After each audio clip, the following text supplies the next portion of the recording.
Good afternoon, ladies and gentlemen. This is the National Intel Report. I'm your host, John Statmiller. If this is Tuesday, well, then I'm in the right place, and so are you.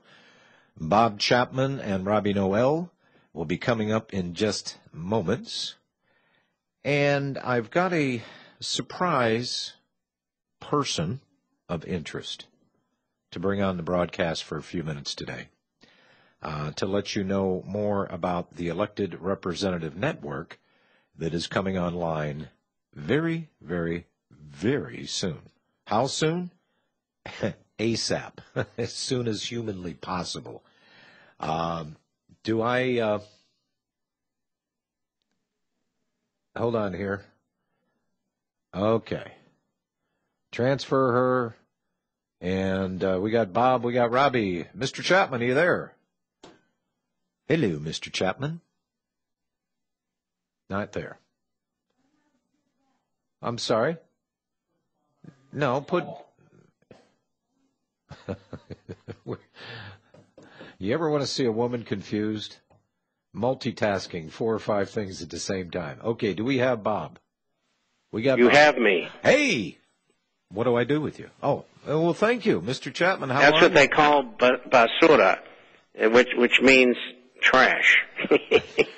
Okay. Mr. Throw me in the trash. Yeah, throw you in the trash. Mr. Noel, I can hear you breathing out there.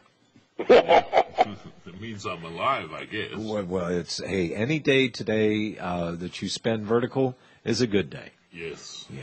Somebody said to me the other day, you know, you can sleep when you're dead. I looked at him and I said, that's not sleeping. Sleeping is when you're alive, you take a little break, and then you come back and you're still alive. Dead is dead. Yeah, I can sleep when no, that's not sleeping. I'm dead. If I die, I'm dead. At any rate. Good afternoon, gentlemen. How are you? Bob, I don't know where to start. I'm fine, thank you. We're waiting for your guest. Well, she'll be coming up here in just about 3.5 minutes. We're coming up on break. And her name is Louise Gillespie. That is her married name. And she wants to give out her maiden name. That's fine and dandy. And one of the principals that are helping to move the Elected Representative Network along. And we're going to give you a brief overview of the scope of this, what we're going to accomplish with it. And this isn't just another type of radio programming to fill the airwaves already full of electromagnetic waves. There's enough electronic chatter out there, and talking heads, we're fully aware, that have too much time in their hands, too big of paychecks, that talk about too little, about absolutely nothing. I think I said that right. And I even You did, and you covered everything. And I even understood what I just said. Gentlemen, hold that. We'll be right back.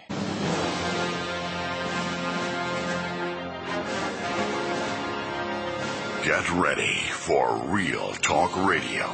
You're listening to the National Intel Report with your host, John Statmiller. All right, ladies and gentlemen, I want to introduce you to a lady here that is helping the Elected Representative Network get on track. And I've got with me today Louise Gillespie. Hello, Louise. Hello. How are you? I will say, most people know me as Louise Dumelier. And that Gillespie is your married name, obviously. Yes. Okay. Mm-hmm. But even that was without the government. and obviously, most people would know you by your maiden name, not your married name. You've been moving in and around politics for some 27 years. Well, a little more than that, but 27 years in Washington. And but for as far as here in Missouri, about 7.5 years. And some of the infamous or famous people you worked for when you were a younger person, Ronnie Reagan, and then Billy Clinton, and then George Bush. That's right. Whoa, boy. What a mix that is. But again, there's a reason why you can't have George Bush without, or any Bush, unless you have along with it a Dick Cheney. And Dick Cheney was not the person we need ever need anywhere near government. Well, without getting too political, going down that rabbit hole, Louise, Okay. the Clintons and the Bushes have been joined at the hip for many, many years. They were portrayed politically as being on opposing sides, liberal versus conservative. But we had an agenda rolling, and it just seems that every president kind of fell in line with what was going on.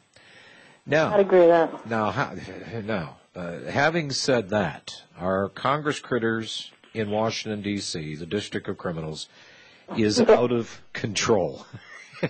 Absolutely. I think that's an understatement. Okay.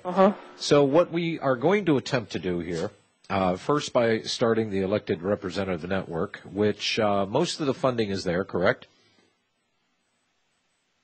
Yeah, I'm sorry. I was looking at something. Yeah. Yes, you can. I don't think you can do anything to change Washington. This network is primarily needs to be focused, in my opinion, on positive ways to help support representatives to do what the people need done. Well, politicians always say there's always business to do for the people. They claim that they're in service, Louise, to their country and their constituents. But down here in Texas, there's a different meaning for servicing in the cattle industry. Yes, I understand that one. Yeah, and that would be the same about everywhere. Yeah. I'll be really honest with you. Sometimes I feel like we've been cattle prodded. Yeah, people have pretty much been serviced out. So having said that, we agree here that the power resides in the people, and in those people, those sovereign citizens living in their respective states. In the case of Texas, it truly is a republic, not a state. But we share, in all 50 states, we share many of the same problems. We have an overreaching, Budinsky, Uncle Sam, that has forgotten his role by law, and anything that they think is a good or expedient or a newfangled way of doing something, we're going to do it, and we'll let you challenge it in the courts.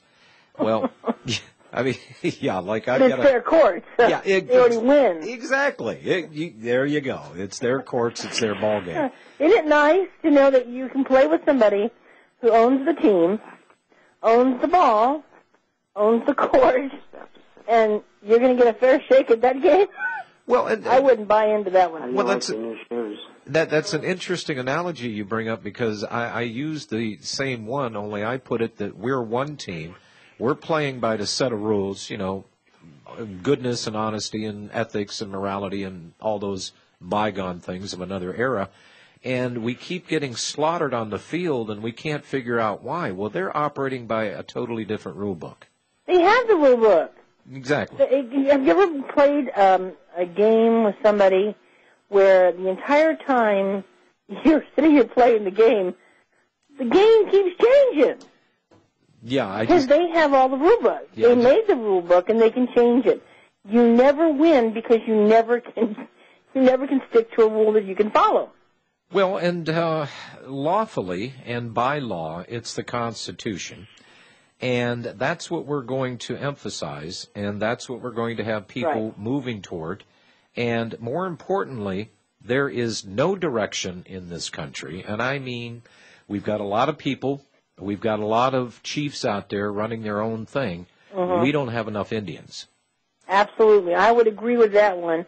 What I keep seeing is I see movements. Everybody's got their own movement. There can't be a movement for everybody, because all it is and I believe this, I believe it is a government conspiracy. And before someone says, oh, conspiracy theorist, well, I've been governed a long time, and so far I've seen nothing but it. But I do believe it's where the way government keeps us going is to split and separate us. And to do that is they take different people to come in and start moving your movement another way, keeping you separated. We've got to stop the separation. We've got to forget that our issue is abortion. This guy's issue is, driver's license, used cars, whatever. Forget your issue. The only issue is saving this country. There can be nothing else, and we all have to stand together. It's like that spoonful of sugar. Well, we need a truckload at this point. Well, and you're going to have a lot of people that are not going to understand this. What do you mean? Because the issue of driver licenses is an unconstitutional act. Look, we understand all of that. We understand how the country has been flipped. We understand the Administrative Procedures Act of 46. We understand the bankruptcy of 33. We understand the Federal Reserve and the IRS of 1913. We know these issues. Well, actually, I would say the Patriot Movement has the best educated network, but they're all going a different way. If that was the case, when it came down to, let's just say, one if by sea, two if by land, or whatever,